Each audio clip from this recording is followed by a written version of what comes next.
நான் எச்சரிக்கை செய்கிறேன் mister Narendra Modi. I warn you, your days are numbered. தூக்கி எறியப்படுவீர்கள். அடுத்த பொதுத் தேர்தலுக்கு முன்னாகவே இனி ஒரு புரட்சி வெடிக்கும். மர்டர் ஆஃப் டெமோக்ரசி, ஜனநாயக படுகொலை. We demand the education again should be returned back to the state list. நாங்கள் இருக்கிறோம். அரசியல் கட்சிகளை சாராத மாணவர் கூட்டம் இருக்கிறது, இளைஞர் கூட்டம் இருக்கிறது. அவர்கள் புரட்சிக்காரர்களாக மாறுவார்கள் என்ற சமிக்கையை இப்பொழுது அவர்கள் போராட்டம் தெரிவித்திருக்கிறது. வாலிப சிங்கங்களே, ஐ சல்யூட் யூ. உங்களுக்கு நான் வீர வணக்கம் செலுத்துகிறேன். சும்மா இருக்கீங்களா?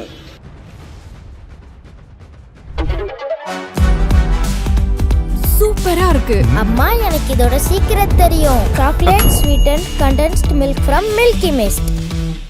கடந்த 29 நாட்களில் இந்திய உபகண்டம் சந்தித்திராத ஒரு மௌன புரட்சியாக, அடக்குமுறைக்கு அஞ்சாத அறிவாக்களின் கூட்டமாக நடத்தி காட்டிய புரட்சி வீரர்களாக நான் மதிக்கின்ற இந்திய உபகண்டம் பூராவிலும் பரவி இருக்கின்ற மாணவ செல்வங்களே, வாலிப சிங்கங்களே, ஐ சல்யூட் யூ. உங்களுக்கு நான் வீர வணக்கம் செலுத்துகிறேன். இந்த தமிழ்நாட்டினுடைய சுற்றுச்சூழலை காப்பாற்றுவதற்காக நாசப்படுத்திக் கொண்டிருக்கின்ற விசைச்செடிகளாக வேலிக்கர் வேலைகளை அகற்ற வேண்டும் என்கின்ற தூய நோக்கத்தோடு 10 நாட்கள் இடைவிடாது அந்த பணியில் நானே ஈடுபட்டதால் என் நுரையீரலும் என் தொண்டையும் மிக கடுமையாக பாதிக்கப்பட்டு கடந்த 20 நாட்களாக எந்த கூட்டத்திலும் பேச இயலாதவனாக இருந்ததால் நான் இக்கூட்டத்திற்கு வர இயலாது, செந்தில் அதிபரை அனுப்பி வைக்கிறேன் என்று சொல்லியும் என் அன்பு சகோதரர் பீட்டர் அல்போன்ஸ், இல்லை அண்ணா, நீங்கள் வரத்தான் வேண்டும், முடியாவிட்டாலும் 5 நிமிடமாவது பேசிவிட்டு போங்கள் என்று அவர் கூறியதை கட்டளையாக ஏற்று நான் உங்கள் முன்னால் நிற்கிறேன். நீட் தேர்வு அடியோடு முற்றிலும் அகற்றப்பட வேண்டும் என்பதுதான் தமிழ்நாட்டின் நிலைப்பாடு, மறுமலர்ச்சி திராவிட முன்னேற்ற கழகத்தின் நிலைப்பாடு. அது முற்றாக அழிக்கப்பட வேண்டும்.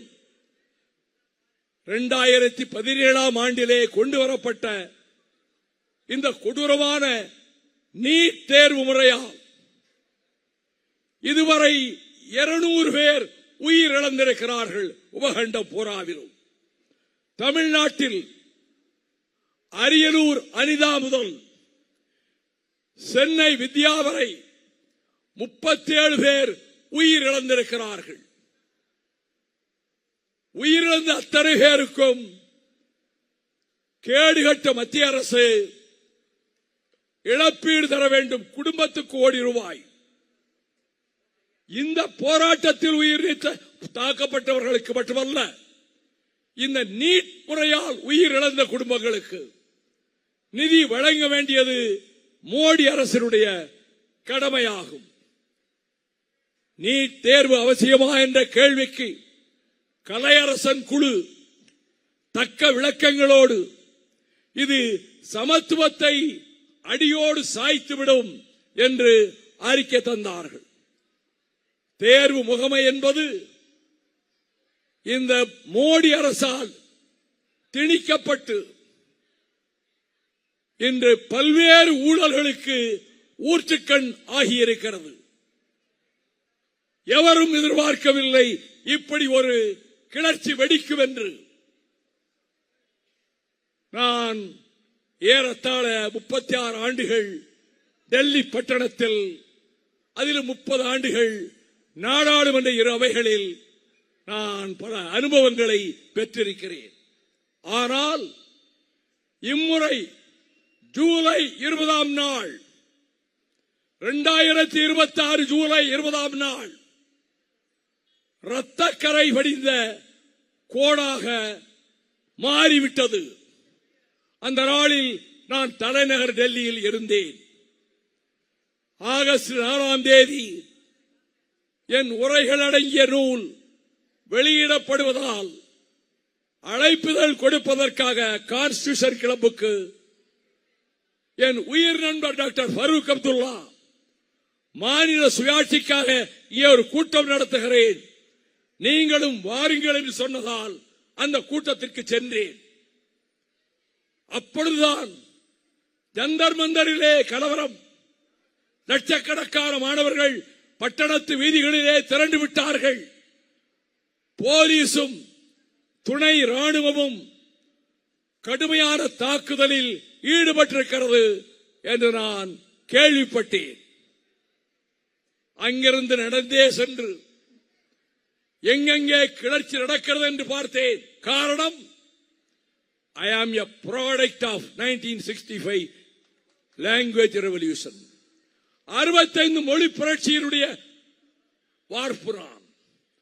65 ஜனவரி 25 10 லட்சம் மாணவர்கள் தலைநகரிலே அத்தனை வீதிகளிலும் திரண்டு வந்த போது, சும்மா இருக்கீங்களா, அடிவயிறு வலிக்க முழக்கமிட்டுக் கொண்டு வந்த மாணவர்களில் நானும் ஒருவன். மாணவர் இயக்கத்திலிருந்து நான் அரசியலுக்கு வந்தவன். நான் டெல்லியில் அதை கண்டேன். கண்ணீர் புகை வீசினார்கள். சாக் லத்தீஸ், மின்சாரம் பாய்ச்சப்பட்ட லத்தி கம்புகளால் அடித்தார்கள்.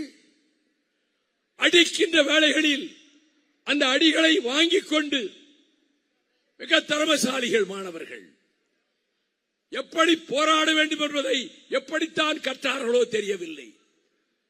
பின்வாங்குவது போல் பின்வாங்குவது, come back and then strike, பின்வாங்குவது போல் பின்வாங்குவது, சரி போய்விட்டார்கள் என்றால் முன்னேறி தாக்குவது. இந்த பயிற்சி இவர்களுக்கு எப்படி கிடைத்தது? நான் திடுக்கிட்டு போனேன். அங்கிருந்து மார்க்சிஸ்ட் கம்யூனிஸ்ட் கட்சியின் அகில இந்திய பொதுச் செயலாளர் தோழர் பேபி அவர்களை தொடர்பு கொண்டு உங்களை சந்திக்க வேண்டும் என்று சொன்னேன். அவர் சொன்னார், இதில் தாக்கப்பட்டவர்கள் காயமுற்றவர்கள் பலரை எங்கள் கட்சியின் இன்னொரு அலுவலகமான சுர்ஜித் பவனிலே கொண்டு வந்து வைத்திருக்கிறார்கள். நான் கனாட் பிளேஸிலே சிக்கிக் கொண்டிருக்கிறேன் போக்குவரத்தில், நீங்கள் அங்கே வாருங்கள் என்றார். நான் சுர்ஜித் பவனுக்கு உடனடியாக சென்றேன். சிறிது நேரம் கழித்து தோழர் பேபியும் வந்தார். காயப்பட்டு அடிபட்டிருக்கக்கூடிய அந்த மாணவர்களுக்கு, SFI மாணவர்களுக்கு நான் போய் அவர்களுக்கு அருகில் இருந்து காயப்பட்டவர்களின் தோளை தட்டி கொடுத்து, சபாஸ், சரியாக போராடி இருக்கிறீர்கள், உங்களுக்கு நான் தலைவணங்கி மரியாதை செலுத்துகிறேன், continue your struggle, fight fight fight, போராட்டம் போராட்டம் போராட்டம் என்று இன்னும் தீவிரப்படுத்துங்கள், நாட்டு மக்கள் உங்கள் பின்னால் திரளுவார்கள், finally we will reach success, கடைசியா நீங்கள் ஜெயிப்பீர்கள் என்று அவர்களிடம் சொல்லிவிட்டு, இப்படி ஒரு புரட்சி வரும் என்று மோடி கூட்டம் எதிர்பார்க்கவில்லை. தப்பித்துக் கொண்டார்கள். இன்றைக்கு பேரபாயம் நம்மை சூழும். நம்முடைய அரசை தூக்கி எறிகிற அளவுக்கு, எப்படி பிரெஞ்சு தேசத்திலே மாணவர்கள் புரட்சி ஒரு ஆட்சியை தூக்கி எறிந்ததோ, எப்படி கிரேக்க தேசத்திலே கிரீஸில் மாணவர்கள் புரட்சி ஒரு அரசை தூக்கி எறிந்ததோ, எப்படி இந்தோனேசியாவில் மாணவர் கிளர்ச்சி அரச பீடத்தை தகர்த்ததோ, அதே போல இந்தியாவிலும் அந்த நிலைமை வந்துவிடும் என்ற சூழல் புரிந்து கொண்டார்கள். உளவுத்துறை மூலம் புரிந்து கொண்டார்கள். தப்பித்துக் கொண்டார்கள். இன்றைக்கு தர்மேந்திர பிரதான் ராஜினாமா செய்கிறார். பாதிக்கப்பட்டவர்களுக்கு முழு இழப்பீடு கொடுக்கப்படும். இந்த வாக்குறுதிகளை தந்து நம்முடைய கரப்பான் ஜனதா கட்சி இருக்கிறதே, அது திடும் பிரவேசமாக இந்திய அரசியலிலே நுழைந்திருக்கிறது. திடுக்கிட வைக்கிறது, பலருக்கு அச்சமூட்டுகிறது. இந்த நிலையில் நாடாண்டு கொண்டிருக்கக்கூடிய நரேந்திர மோடியின் கூட்டம், அதை இயக்குகின்ற இந்துத்துவ சக்திகள், பாசிச நாசகார சக்திகள் அலகாபாத்திலே 4 ஆண்டுகளுக்கு முன்னாலே ஒரு மாநாட்டை போட்டு தர்ம சன்சத் என்று அதற்கு பெயர் சூட்டி 32 பக்கத்தில் ஒரு பிரகடனம் செய்தார்கள். அந்த பிரகடனத்தில் முதல் அறிவிப்பு என்ன தெரியுமா? இனி இந்தியா என்ற பெயர் இந்த நாட்டுக்கு கிடையாது, பாரத் என்றுதான் அழைக்க வேண்டும். இனி இந்த நாட்டில் முஸ்லிம்களுக்கு ஓட்டுரிமை கிடையாது. இனி இந்த நாட்டில் கிறிஸ்தவர்களுக்கு ஓட்டுரிமை கிடையாது. இனி இந்த நாட்டில் சமஸ்கிருதம், இந்தியை தவிர எந்த மொழியும் கிடையாது.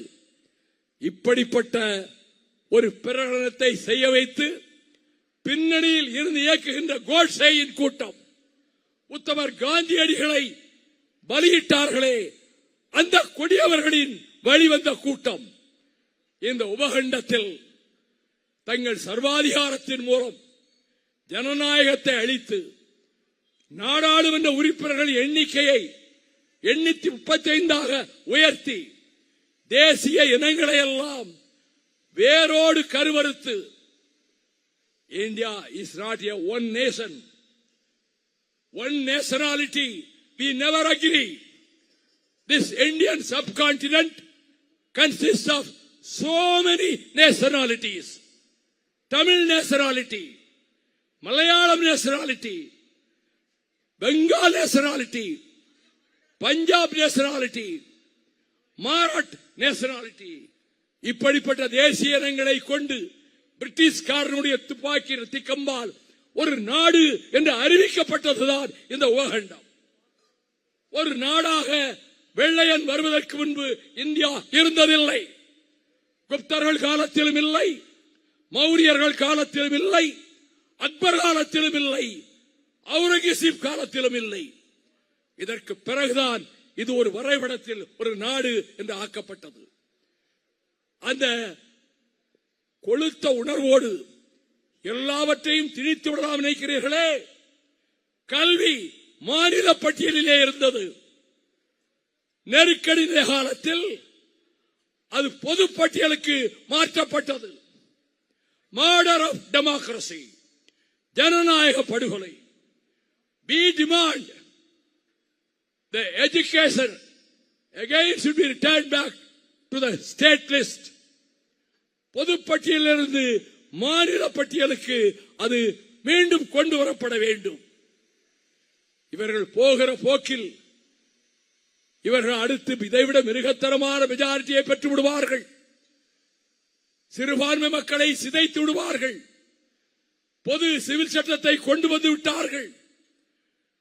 இனி சிறுபான்மை மக்கள் இங்கு நிம்மதியாக வாழ முடியாது என்று பலரும் அஞ்சிக் கொண்டிருக்கிற நேரத்தில் கல்புர்கி போன்றவர்களை படுகொலை செய்தார்களே, அந்த கொலைகார கூட்டம் எதிர்காலத்தில் 400 எம்பிக்கள் கூட பெற்று விடுவார்கள். இந்த அழிவை எப்படி தடுப்பது என்று எல்லோரும் கவலைப்பட்டுக் கொண்டிருந்த நேரத்தில், கவலையை விடுங்கள், நாங்கள் இருக்கிறோம். அரசியல் கட்சிகளை சாராத மாணவர் கூட்டம் இருக்கிறது, இளைஞர் கூட்டம் இருக்கிறது. அவர்கள் புரட்சிக்காரர்களாக மாறுவார்கள் என்ற சமிக்ஞையை இப்பொழுது அவர்கள் போராட்டம் தெரிவித்திருக்கிறது. நான் எச்சரிக்கை செய்கிறேன், mister Narendra Modi, I warn you, எச்சரிக்கை செய்கிறேன். நீங்கள் உங்கள் இந்துத்துவாவை இதன் மூலம் திணிக்கலாம், சிறுபான்மை மக்களை அடிமைகளாக நடத்தி அகற்றலாம், மாநில உரிமைகளை நசுக்கலாம் என்று நினைத்தால், again I warn you, your days are numbered. உங்கள் நாட்கள் எண்ணப்பட்டுவிடும், தூக்கி எறியப்படுவீர்கள். அடுத்த பொது தேர்தலுக்கு முன்னாகவே இனி ஒரு புரட்சி வெடிக்கும். அதை முன்னெடுத்து செல்லுகிறவர்கள் யார்? அரசியல் கட்சிகள் அல்ல, எதிலும் சாராத மாணவர்கள், வாலிபர்கள், அவர்களை ஆதரிக்கின்ற அரசியல் கட்சிகள். அந்த வகையில் நான் இதை ஆதரிக்கிற கட்சிகளுக்கெல்லாம் வாழ்த்து சொல்லுகிறேன். தமிழக வெற்றி கழகத்திற்கு நான் வாழ்த்து சொல்லுகிறேன். நீங்கள் இந்த நிலைப்பாட்டை எடுத்துத்தான் நீட் பிரச்சனையில் மத்திய அரசுக்கு எதிரான போர்க்கொடியை நீங்கள் உயர்த்தி இருக்கிறீர்கள். அதே விதத்தில் இனி வரப்போகிற நாட்களில் நமக்கு பெருத்த நம்பிக்கை வந்திருக்கிறது. கவலைப்பட வேண்டியதில்லை. இனி புறப்பட்டு விட்டது ஒரு கூட்டம். போர் புயல் வீசும், புழுதிக்காடு ஆக்கும், கொட்டத்திலே இருந்து கொட்டமடிக்கின்ற இந்துத்துவ சக்திகளை, பாரதிய ஜனதா சக்திகளை தூக்கி எறியும், வீழ்ச்சி பள்ளத்தாக்கிலே தூக்கி எறியும். அதற்கு நாம் தோள் கொடுப்போம், ஒன்றாக இணைந்து நிற்போம்.